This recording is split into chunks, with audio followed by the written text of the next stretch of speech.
तो ये कहानी ऐसे 3 दोस्तों की है जो अपनी जिंदगी से तंग आ जाते हैं और अचानक से एक नए शहर में फंस जाते हैं जहाँ पर कोई भी नहीं होता और इनको उस शहर में रहने के लिए वीजा की जरूरत होती है और वो वीजा इनको सिर्फ उसी कीमत पर मिलेगा जब ये मौत का खेल खेलेंगे जिसमें उनकी जान को भी खतरा होगा और अगर ये गेम नहीं खेलेंगे फिर भी ये मारे जाएंगे। तो यहाँ पर एलिस क्या अपने दोस्तों को इस मौत की दुनिया से निकाल पाएगा, आज हम इस कहानी में देखेंगे। तो कहानी के शुरू में हमें एलिस दिखाया जाता है जो बहुत अच्छा गेमर था। वो आज तक कोई भी गेम नहीं हारा था और साथ ही साथ उसको मैथमेटिक्स और गाड़ियों के बारे में बहुत कुछ पता था। एलिस अपने डैड और बड़े भाई के साथ रहता था। इतना सब कुछ पता होने के बावजूद एलिस कोई नौकरी नहीं करता था, इसीलिए उसके डैड उसे निकम्मा समझते थे और यही वजह थी एलिस को अपना घर नहीं अच्छा लगता था। तो वो अब अपने घर से बाहर अपने दोस्तों से मिलने जाता है। यहाँ पर हमें इसके दोस्त दिखाए जाते हैं जिनमें एक बार में नौकरी करता था मगर उसका बॉस उसे नौकरी से निकाल देता है क्योंकि उसका चक्कर उसके बॉस की बीवी के साथ चल रहा था। फिर उसके बाद आता है उसका दूसरा दोस्त जिसको छोटा कहकर बुलाते थे, जिसकी जिंदगी कॉर्पोरेट की नौकरी करते हुए गुजर रही थी।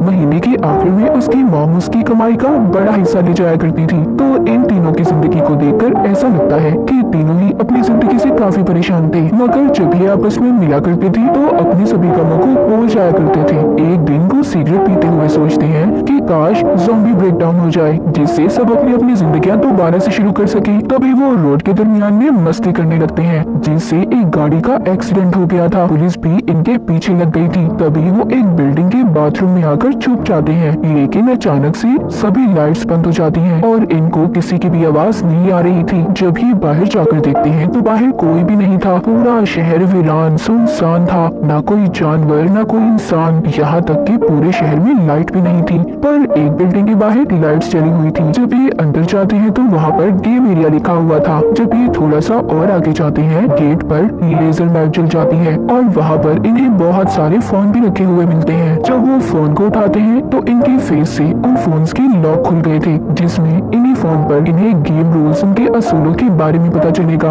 और साथ ही फोन पर एक टाइमर भी शुरू हो जाता है। फिर वहाँ पर एक लड़की आती है जो इस दुनिया में पहले से मौजूद थी। वो छोटे का आईडी कार्ड लेकर गेट के बाहर फेंक देती है। लेजर लाइट की वजह से कार्ड जल गया था। ये इन तीनों को समझाती है अगर तुम में से कोई भी गेम खेले बगैर यहाँ से बाहर गया तो ऐसे ही मारा जाएगा। वहाँ पर इनके पास एक और कॉलेज स्टूडेंट आ जाती है। इनकी गेम अब शुरू हो गई थी। पहली गेम का नाम था डेड और अलाइव, मरो या जियो, और इस गेम का लेवल था 3 ऑफ क्लब्स जो इस ताश के कार्ड का नाम है। अब ये एक कमरे में आ जाते हैं। उसमें 2 दरवाजे थे जिन पर डेड और अलाइव लिखा हुआ था। उनको बताया जाता है कि इन्होंने अगर सही दरवाजे को ना खोला तो ये सब के सब मारे जाएंगे। एलिस का दोस्त छोटा ये सब अपने फोन में रिकॉर्ड कर रहा था क्योंकि अभी तक इन सबको सब कुछ मजाक लग रहा था। तभी उस कमरे में गैस भरने लगती है। इन्होंने जल्दी किसी दरवाजे को खोलना था वरना इनके कमरे में आग लग सकती थी। यहाँ पर जो लड़की इनको मिली थी वो कहती है हमें अलाइव वाला दरवाजा ही खोलना चाहिए। ये बात सुनकर कॉलेज स्टूडेंट बिना सोचे समझे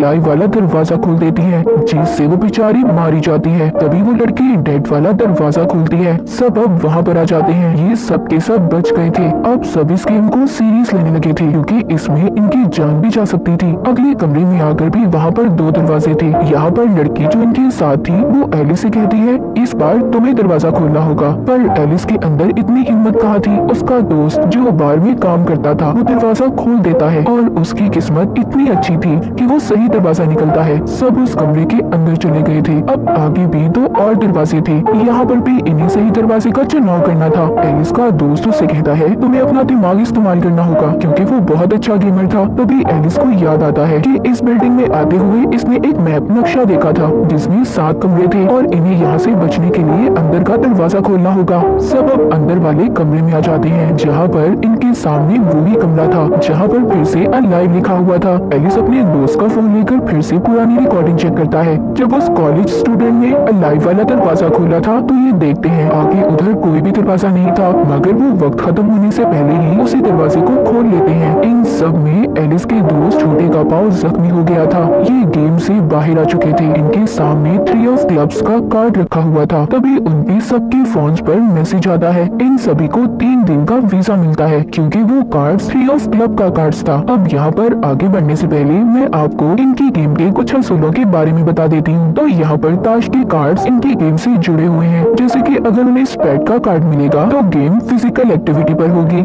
यानी कि उन्हें खुद ही अपने आप को इस्तेमाल करना होगा। मगर अगर कार्ड क्लब का हुआ तो गेम को पूरी टीम मिलकर खेलेगी। वहीं अगर कार्ड डायमंड का हुआ तो दिमाग लगाने वाला होगा, और अगर हार्ट का हुआ तो उन्हें आपस में ही एक दूसरे को धोखा देना होगा। अभी भी इनको वीजा की समझ नहीं आई थी। असल बात तो इनको तब पता चलती है जब इनके सामने एक आदमी मारा जाता है। एक लेजर लाइट आकर उस आदमी को मार देती है। इसका मतलब ये था कि अगर इनका भी वीजा एक्सपायर हुआ, खत्म हुआ, तो ये सब भी मारे जाएंगे, और ये वीजा इन्हें तभी मिल सकता है जब ये मौत का खेल खेलेंगे। तो अब ये एक घर में आकर आराम करने लगते हैं क्योंकि एलिस के दोस्त छोटे के पाँव में चोट लग गई थी और इनके पास वीजा भी 3 दिन का था। तभी ये देखते हैं कि रेडियो काम कर रहा है जबकि बाकी सब इलेक्ट्रॉनिक डिवाइसेस बंद थी। फिर वो लड़की जो इनको यहाँ पर मिली थी वो अपने बारे में बताती है कि वो 3 दिन से यहाँ पर फंसी हुई है और उसने 2 गेम्स को खेल भी लिया है। फिर वो यहाँ पर बैठे बात करते हैं कि अचानक से सभी लोग कहाँ जा सकते हैं, कहाँ गायब हो गए। यहीं पर एलिस ये फैसला करता है कि आज रात भी वो अपने दोस्त के साथ इस गेम को खेलेगा, और अगर इन्हें कोई भी इस गेम में प्लेयर मिला जो कि डॉक्टर हो तो वो छोटे के इलाज के लिए लेकर आएंगे क्योंकि उसकी हालत बहुत ज्यादा खराब थी। ये अब उस लड़की को अपने दोस्त के पास छोड़कर दोनों गेम खेलने जाते हैं। जहाँ पर ये गेम वाली बिल्डिंग में आ गए थे वहाँ पर और भी 13 प्लेयर्स मौजूद थे। यहीं पर एक सफेद बालों वाले लड़के को भी देखते हैं जो खड़ा अपनी किसी डिवाइस को चार्ज कर रहा था। हम एक और लड़की यूसीगी को भी देखते हैं जो एक बेहतरीन माउंटेन क्लाइंबर थी। उसको पहाड़ों पर चढ़ने का बहुत शौक था, मगर उसको अकेले ही काम करना अच्छा लगता था। यहाँ पर इस गेम का नाम टैग था, यानी कि उन्हें टैगर निशानेबाज से बचना था। यहीं पर इस गेम का लेवल 5 ऑफ स्पीड था, मतलब ये गेम फिजिकल एक्टिविटी यानी कि अपनी जान इन्हें उस निशानेबाज से बचानी होगी। उन्होंने इस गेम में एक ऐसे कमरे को ढूंढना था जिसमें एक बटन है, उसको दबाने से गेम खत्म हो जाएगी और इसे खेलने का टाइम 20 मिनट का था। अगर इन्होंने इस गेम को खत्म ना किया तो पूरी बिल्डिंग वहीं पर ब्लास्ट हो जाएगी, सबके सब मारे जाएंगे। अब सब अलग अलग होकर उस दरवाजे को ढूंढने लगते हैं। ऊपर वाली बिल्डिंग पर सफेद बालों वाला लड़का भी खड़ा था जो सबको हाथ हिला रहा था, लेकिन अचानक से उधर निशानेबाज आ जाता है जिसने घोड़े का मास्क पहना हुआ था। यहीं पर मौत का खेल शुरू हो गया था। वो बगैर देखे ही सब पर गोलियों के निशाने लगाकर उन्हें मार रहा था। एलिस उसे देखकर समझ जाता है कि उसने जो मास्क पहना हुआ था उस वजह से वो सिर्फ सामने ही देख सकता था, अपनी दाएं बाएं नहीं देख सकता था। ये बात एलिस वहाँ पर सबको बता देता है। तभी यूसीगी वहाँ से पाइप से मदद लेकर ऊपर वाली मंजिल पर जाकर दरवाजे को चेक कर रही थी। एलिस को यहाँ पर एक और प्लेयर मिलता है जिसका नाम एगोनी था और उसने हाथ पर अजीब सी घड़ी भी बांधी हुई थी। एगोनी एक ट्रेन फाइटर था। वो अपने साथी से कहता है तुम उस निशानेबाज का ध्यान भटकाकर नीचे की तरफ लाओगे और मैं उसको पीछे से मार दूंगा। जब वो उसे नीचे लाता है तो एगोनी उसे नहीं मारता बल्कि उसकी गोलियों के खत्म होने का इंतजार कर रहा था और अपने साथी को मरवा देता है। एगोनी कितना अजीब है ना। वो उसके बाद उस निशानेबाज पर गैस छोड़ता है और उसे मारने की कोशिश करता है। इसी दौरान एलिस को भी एक दरवाजा मिल गया था जहाँ पर बहुत सारे गोलियों के निशान थे, वरना अगर वहाँ पर कुछ ना होता तो निशानेबाज उस दरवाजे पर इतनी गोलियां ना चलाता। सफेद बालों वाला लड़का भी इस बात को समझ गया था। वो एलिस के साथ उसी कमरे में जाता है पर वहाँ पर उनका सामना एक और निशानेबाज से होता है। पर यहाँ पर ये सफेद बालों वाला लड़का अपनी डिवाइस से उस निशानेबाज को झटका देता है जिस डिवाइस को हमने शुरू में चार्ज होते देखा था, लेकिन वो निशानेबाज दोबारा से होश में आकर इन पर हमला करता है। एलिस बचते हुए एक और कमरे में आ गया था जहाँ पर ये देखता है उधर 2 बटन थे और इन दोनों को एक साथ ही दबाना था। एलिस अब आवाज देकर किसी को अपनी मदद के लिए बुलाता है। वहाँ पर यूसीगी आ गई थी। वो आकर देखती है कि निशानेबाज यहाँ पर भी पहुंचकर एलिस के साथ लड़ रहा था। तभी यूसीगी उसी सफेद बालों वाले लड़के की डिवाइस की मदद से एक और निशानेबाज को झटका देती है, जिसके बाद दोनों उछलकर एक साथ दोनों बटन्स को दबा देते हैं। पर टाइम खत्म हो गया था, लेकिन उन्होंने 1 सेकंड पहले ही अपने टास्क को पूरा कर लिया था। यहाँ पर जब निशानेबाज अपना मास्क उतारता है तो वो एक औरत थी। यहाँ पर हमें पता चलता है कि वो भी एक प्लेयर थी। उसका टास्क यहाँ पर सबको मारना था। एलिस देखता है उस औरत के गले में पट्टा बंधा हुआ था जो कुछ देर के बाद ब्लास्ट हो जाता है। वो औरत मारी जाती है। इसके बाद एलिस और उसके दोस्त दोनों वॉकी टॉकी पर बात करते हैं। उन्हें एक बीच को तलाश करना था। सफेद बालों वाले लड़के को उसी औरत की जेब से कागज मिलता है जिस पर कुछ लाइंस बनी हुई थी। ये उसे अपने पास रख लेता है। फिर जब ये घर आकर बात करते हैं जहाँ पर एलिस का दोस्त जो बार में काम करता था वो उनको उसी मैसेज के बारे में बताता है जो उसने वॉकी टॉकी पर सुना था। इधर वो लड़की जो छोटे के साथ थी, इन दोनों का वीजा खत्म होने वाला था, इसीलिए इन्हें दोबारा से गेम खेलकर वीजा हासिल करना था। ये गेम अब इन चारों को खेलनी थी और इसका नाम था हाइड एंड सी। इस गेम में इन्होंने छुपकर एक दूसरे को ढूंढना था। इस गेम को खेलने के लिए इन्हें हेडफोन और एनिकें दी जाती हैं। जैसे ही ये इसे पहनते हैं इन सबकी गर्दनें लॉक हो जाती हैं और इनके गलों में भी वैसा ही पट्टा आ गया था जो उस औरत की गर्दन में था। ये वो चश्मे लगाकर एक दूसरे के चेहरे को स्कैन कर रहे थे। इस गेम का लेवल 7 ऑफ हार्ट्स था। अब हार्ट का मतलब ये है कि इन्हें आपस में एक दूसरे को धोखा देना होगा। इस गेम में एक इंसान वुल्फ भेड़िया रहेगा और उसे बाकी प्लेयर से छुप कर रहना होगा और जिसने इसे पहचान लिया वो खुद भेड़िया बन जाएगा। गेम के 15 मिनट के बाद जो वुल्फ भेड़िया बनकर रहेगा उसके अलावा बाकी सबको मार दिया जाएगा, यानी कि इस गेम में सिर्फ एक इंसान ही बचेगा। जब एलिस का छोटा दोस्त ये सुनता है कि सब मारे जाएंगे वो पागल सा हो गया था और अपना वो पट्टा उतारने की कोशिश करता है। एलिस कहता है नहीं पागल, ऐसे मत करो वरना ये फट जाएगा। और इसी दौरान एलिस और छोटे का आई कांटेक्ट हो जाता है, मतलब वो बहुत ही गौर से एक दूसरे को देख रहे थे। यहाँ पर एलिस वुल्फ बन गया था। अब ये सब समझ गए थे कि इन्हें वुल्फ बनने के लिए एक दूसरे की आंखों में देखना होगा। जब वो लड़की वुल्फ बनती है तो जाकर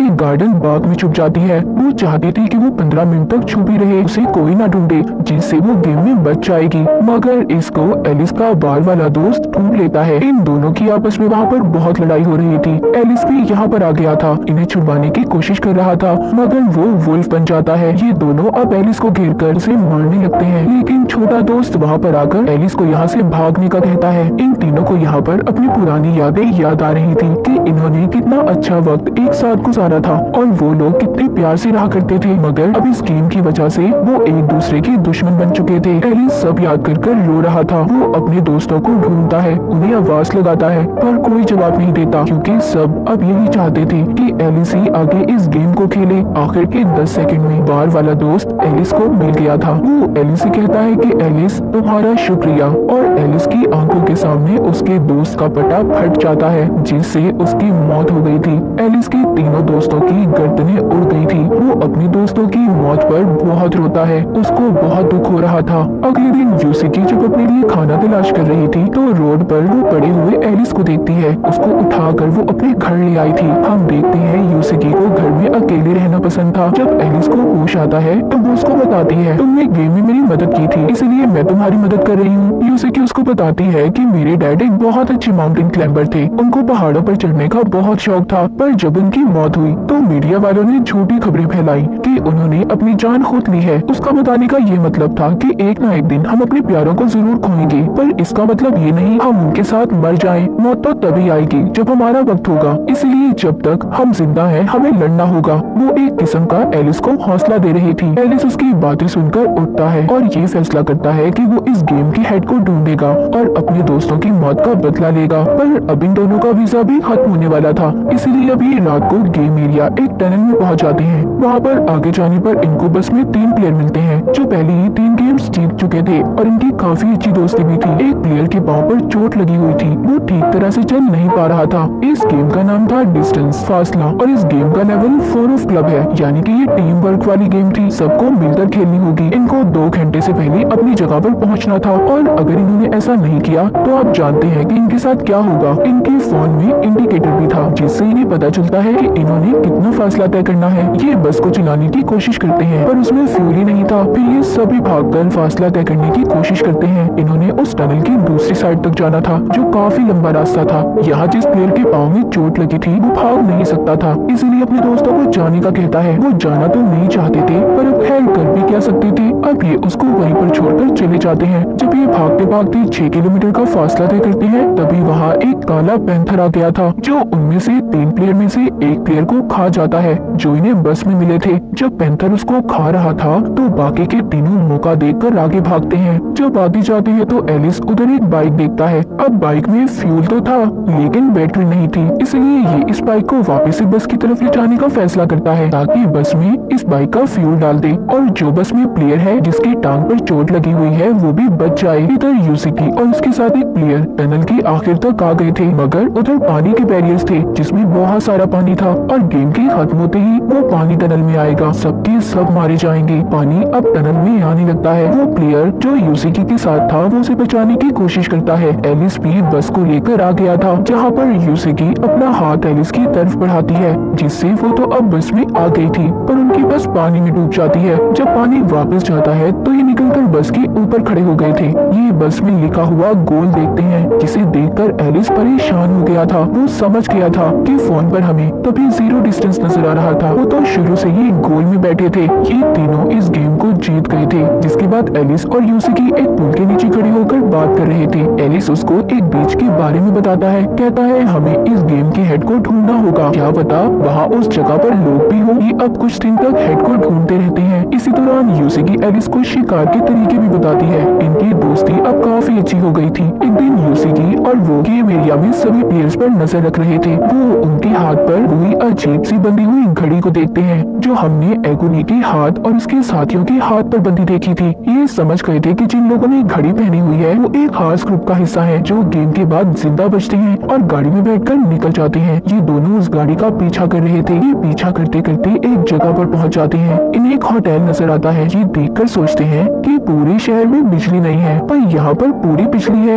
इतने में कोई वहाँ पर आकर इन्हें बेहोश करके अपने साथ ले गया था। जब इनको होश आता है तो इनके सामने कुछ लोग थे। वहाँ पर एक आदमी जिसको सब हेटर कहते थे कहता है मैं यहाँ का किंग हूँ और उसको रियल वर्ल्ड असल दुनिया में भी जाने का रास्ता पता था। उधर दीवार पर सभी ताश के कार्ड्स थे। वो बताता है कि यहाँ के सब लोग मेरे खास आदमी हैं। वो गेम को जीतकर मेरे पास कार्ड्स को जमा करवा देते हैं और अगर तुम में से किसी एक को भी सारे कार्ड्स मिल जाते हैं तो एक ही असल दुनिया में जा सकता है। वो इनको कहता है कि तुम्हें अब एक और गेम खेलनी होगी, वो ये कि अगर तुम जीत जाते हो तुम्हें उसी कार्ड को मेरे पास जमा करवाना होगा और अगर ऐसा नहीं किया तो तुम जानते ही हो तुम्हारे साथ क्या होगा। एलिस और यूसिकी के पास कोई और रास्ता नहीं था, इसलिए दोनों हैटर की बात को मान लेते हैं। रात को ही जब सबके साथ गेम खेलने जाते हैं तो वहाँ पर एगोनी और सफेद बालों वाली लड़की को भी देखते हैं। इस गेम में इन्होंने 4 जंगली जानवरों को मारना था जिसमें बिग टाइगर, पैंथर और ईगल है। एगोनी की टीम के पास हथियार थे इसीलिए आराम से वो जानवरों को मार देते हैं। उधर दूसरी तरफ यूसिकी की टीम को एक टास्क दिया जाता है कि उन्होंने अंधेरी बिल्डिंग में एक नंबर को ढूंढना था और उनके पास सिर्फ 9 माचिस की तीलियां थी। यूसिकी को भी वो नंबर मिल जाता है। असल गेम तो एलिस के साथ थी। एलिस को एक लड़की जो कि एक सर्जन थी हेडर के ग्रुप से थी, इसलिए एलिस का टेस्ट ले रही थी कि वो काबिल है या नहीं कि उसे हेडर की टीम में रखा जाएगा या नहीं। जो एलिस के साथ ही लोग गेम खेलने वाले थे उसका नाम था लाइट बल्ब। सभी प्लेयर्स को बिजली के ट्रांसफार्मर्स के नीचे खड़ा किया जाता है और टनल में भी पानी भर रहा था। इस गेम का लेवल था 4 ऑफ डायमंड्स, मतलब यहाँ पर एलिस को अपना दिमाग लगाना था। इनके सामने एक बल्ब था और सामने 3 स्विचेस थे ए, बी और सी। इन्हें पता करना था कि किससे बल्ब चलेगा, मगर इनकी असल परेशानी ये थी कि बल्ब वाला दरवाजा बंद हो जाएगा। इनको नहीं पता चलेगा कि बल्ब चल रहा है या नहीं। वहीं पर एक लड़की तारों को जब चेक करती है तो बेचारी भी मौत मारी गई थी, पर एलिस अपना दिमाग लगाता है और इस टास्क को भी पूरा कर लेता है। मतलब बी से स्विच चलाना था। उस सर्जन को जवाब पहले ही पता था पर वो एलिस को कुछ भी नहीं बताती। अब खैर एलिस दोबारा से होटल आता है। एलिस को हेडर के सामने पेश किया जाता है क्योंकि एलिस भी अब इसकी टीम का हिस्सा बन चुका था। आज के दिन हेडर का भी वीजा खत्म होने वाला था, इसलिए वो सबको बताता है कि आज रात वो गेम खेलने जाएगा। एगोनी यहाँ पर अपने साथियों को इशारा करता है, शायद आज कुछ होने वाला था। रात को हेडर के जाने के बाद अगली सुबह एलिस और यूसिकी सबसे पूछते हैं कि असल दुनिया में जाकर उनके साथ क्या होता है। कोई कहता है क्या पता वो अगली गेम में फंस जाएं, कोई कहता है वो लेजर लाइट से मारे जाएंगे। किसी के पास भी सही जवाब नहीं था। तभी एलिस को गोलियों की आवाज सुनाई देती है। जब ये देखने जाता है तो उधर एगोनी के आदमी बहुत सारी लाशों को डस्टबिन में डाल रहे थे। इधर सफेद बालों वाला लड़का आता है और बताता है कि ये सब उन लोगों की लाशें हैं जिन्होंने इस होटल के असूलों को नहीं माना था और मेरे पास यहाँ से निकलने का एक प्लान है। वो कहता है कि हमें सबसे पहले हेडर्स के सभी कार्ड्स को चुराना होगा। हम उस पर एतबार नहीं कर सकते कि वो हमें असल दुनिया में भेजेगा भी या नहीं। एलिस भी मान जाता है। जब इनको मीटिंग में बुलाया जाता है तो इन्हें वहाँ जाकर पता चलता है कि हैटर मर गया है। एगोनी बताता है कि हैटर गेम में मारा गया, मतलब उसका भी खून हो गया था। एगोनी खुद को उसके मरने के बाद वहाँ का किंग बना लेता है। जब सब प्लेयर्स को ये बात पता चलती है कि एगोनी अब उनका नया किंग है और हैटर मर चुका है, सभी बहुत परेशान हो गए थे। इसी दौरान सफेद बालों वाला लड़का एलिस को एगोनी के कमरे में भेजता है ताकि उसकी तिजोरी में से वो सभी कार्ड्स को चुरा सके। ये एलिस को जब पासवर्ड बताता है तो वो गलत था। वहाँ पर सायरन बजने लगते हैं। सफेद बालों वाले लड़के ने पासवर्ड तो सही बताया था पर एलिस गलत तिजोरी की तरफ चला गया था। जब एगोनी के आदमी एलिस को पकड़कर मार रहे थे तो एगोनी वहाँ पर हिरन वाली पेंटिंग की तरफ देख रहा था। सफेद बालों वाले लड़का समझ गया था कि तिजोरी उस पेंटिंग के पीछे है। उधर एलिस को इन लोगों ने पकड़ लिया था। आज रात उसका वीजा भी खत्म होने वाला था। दूसरी तरफ सफेद बालों वाला लड़का तिजोरी तक पहुँच गया था और सभी कार्ड्स को चुराकर अपने दोस्त के साथ होटल से बाहर जाने लगता है। उसके दोस्त को जाते हुए एलिस के बारे में बुरा लग रहा था। जब वो होटल से बाहर जाने लगते हैं तो देखते हैं होटल पर लेजर लाइट थी, मतलब आज रात गेम एरिया उनका होटल ही था और होटल में जितने भी लोग थे सब वहाँ के प्लेयर बन चुके थे। तभी होटल में एक अनाउंसमेंट ऐलान किया जाता है। सब एक जगह पर जमा हुए थे जहाँ पर एक लड़की को मरा देखते हैं। किसी ने चाकू से उसे मार दिया था।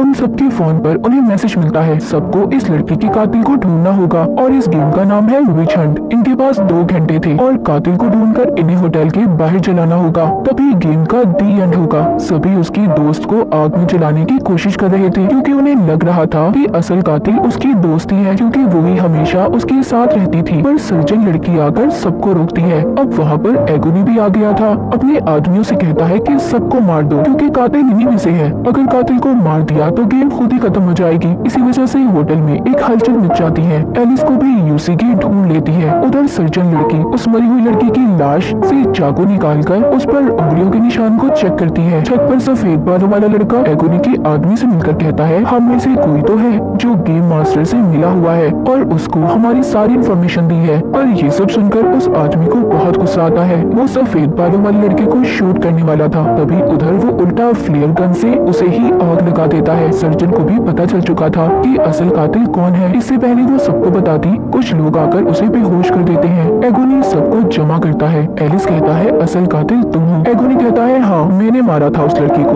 पर किसी के अंदर भी हिम्मत नहीं थी कि एगोनी पर कोई गोली चलाता। एलिस कहता है नहीं, तुमने उस लड़की को नहीं मारा बल्कि हैटर को मारा है। एगोनी ने हैटर को इसलिए मारा था क्योंकि हैटर का दिमाग इन लोगों के दरमियान में रहकर खराब हो चुका था। वो इस गेम के पीछे कुछ भी करने को तैयार था, लेकिन वो उसका बहुत अच्छा दोस्त था। वो उसे कभी भी गंवाना नहीं चाहता था, इसीलिए अब उसको लग रहा था कि हैटर की मौत के जिम्मेदार सब लोग हैं। इसीलिए उसने होटल में कत्लेआम शुरू करवाया था। एलिस कहता है कि गेम मास्टर हमारे साथ अभी भी गेम खेल रहा है ताकि वो हमें यहाँ पर फंसा सके। इस लड़की ने खुद अपने आप को मारा है। इस बात को साबित करने सर्जन लड़की भी आ गई थी। वहीं पर उस मरी हुई लड़की की दोस्त कहती है मैं ही डीलर हूँ जो गेम मास्टर से मिली हुई हूँ। तभी एक लेजर लाइट आकर उसे बहुत ही बेरहमी से मार देती है। तभी वहाँ पर एगोनी का एक आदमी आकर सब पर गोलियां चला रहा था, मगर एगोनी उसे आग में लेकर कूद जाता है और सबकी जान बच गई थी। फिर बाकी के लोग भी उस मरी हुई लड़की की लाश को आग में डालकर जला देते हैं, जिससे गेम यहीं पर खत्म हो गई थी। होटल को आग लग चुकी थी। सब चलते हुए होटल को देख रहे थे। तभी हम सफेद बालों वाले लड़के को देखते हैं। उसके पास 10 ऑफ हार्ट्स का कार्ड था। अब उसको यहाँ से निकलने के लिए बस फेस कार्ड की जरूरत थी। अगले दिन एलिस उस मरी हुई लड़की की वीडियो देखता है जिसमें वो बताती है कि वो गेम डीलर है। उनमें हर गेम का एंड पता होता था। उन्हें गेम को दिलचस्प बनाने के लिए कहा जाता था और जिस दिन इन्होंने बताया कि वो गेम डीलर है दोनों मारी जाएंगी। ये उनकी वीडियो में एक बेस को भी देखते हैं। जब ये उधर जाकर देखते हैं तो वहाँ पर बहुत सारी लाशें पड़ी थी। उधर सफेद बालों वाला लड़का भी था जो आकर इन्हें वही कागज दिखाता है जो उसको उसी औरत की जेब से मिला था जो निशानेबाज थी। असल में वो यहाँ पर आने का नक्शा था। इससे पहले ये कुछ समझ पाते सारी लाइट्स जल जाती हैं। वहाँ कंप्यूटर स्क्रीन पर हम हैटर के ग्रुप की एक लेडी को देखते हैं जो गेम मास्टर के लिए काम करती थी। वो इनको सभी कार्ड्स को जमा करने पर इन्हें मुबारकबाद देती है। कहती है आप लोग अगले राउंड में पहुँच गए हैं। अगर इन्होंने उसे पार कर लिया तो इन्हें फेस कार्ड मिल जाएगा। जब ये लोग बिल्डिंग से बाहर आते हैं इन सब की नजर एक